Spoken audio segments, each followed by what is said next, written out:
Hello बच्चों, प्रश्न पढ़ते हैं। एक पहिए का व्यास 1 मीटर है। जब यह प्रति सेकंड 30 चक्कर लगाता है तब परिधि के किसी बिंदु की रैखिक चाल है। यहाँ पे 4 विकल्प दिए गए हैं। सबसे पहले हम यहाँ पे मुख्य अवधारणा का प्रयोग करेंगे और यहाँ पे मुख्य अवधारणा है कोणीय गति। प्रश्न के अनुसार अगर हम यहाँ पे देखें तो हमारे पास एक पहिया दे रखा है जिसका जो व्यास है ये 1 मीटर के बराबर है।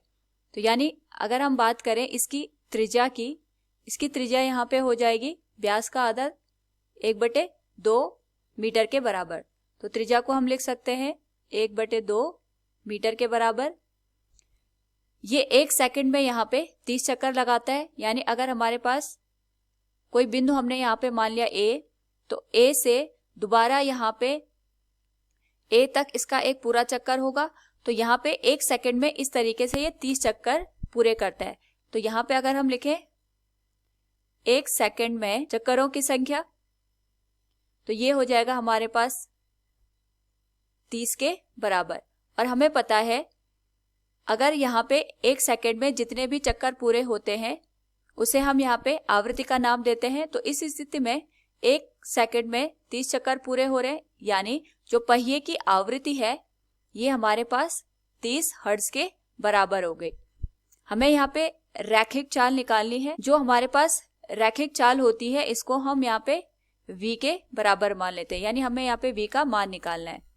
तो सबसे पहले हम यहाँ पे कोणीय चाल का मान निकालते हैं। तो जो कोणीय चाल होती है इसको हम ओमेगा से दिखाते हैं यहाँ पे। तो ये होती है 2 पाई बटे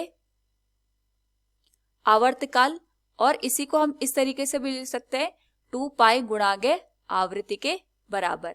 आवृत्ति को हमने यहाँ पे f से दर्शाया है। तो इस स्थिति में अगर हम कोणीय चाल का मान देखें तो ये हो जाएगा 2 पाई गुणा 30, और इसका मान हम लिख सकते हैं 30 गुणा 2 60 पाई रेडियन प्रति सेकंड के बराबर। यानी जो ये पहिया है इसका जो कोणीय चाल है ये हमारे पास 60 गुणा पाई रेडियन प्रति सेकंड। और हमें पता है कि कोणीय चाल और रेखीय चाल में यहाँ पे एक संबंध होता है जिसको हम दिखाते हैं यहाँ पे। रेखीय चाल v बराबर त्रिज्या गुणा कोणीय वेग, जिसको हम ओमेगा से यहाँ पे दर्शाते हैं। तो यहाँ पे अगर हम v का मान निकालना चाहते हैं तो हमें त्रिज्या का मान रखना पड़ेगा, ये हमारे पास 1/2 मीटर के बराबर। और कोणीय चाल हमने यहाँ पे निकाली है 60 पाई रेडियन प्रति सेकंड के बराबर। तो यहाँ पे 2 से 60 को हम यहाँ पे कैंसिल करेंगे, ये आ जाएगा 30 के बराबर।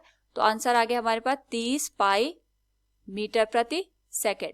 तो जो पहिया है हमारे पास 30 गुणा पाई मीटर प्रति सेकंड की चाल से यहाँ पे रेखीय गति करेगा। तो दिए गए प्रश्न से हम कह सकते हैं परिधि के किसी बिंदु की रैखिक चाल होगी, ये होगी हमारे पास 30 पाई मीटर प्रति सेकंड। विकल्प 1 सही हो जाएगा। उम्मीद है आपको समझ में आया होगा। धन्यवाद।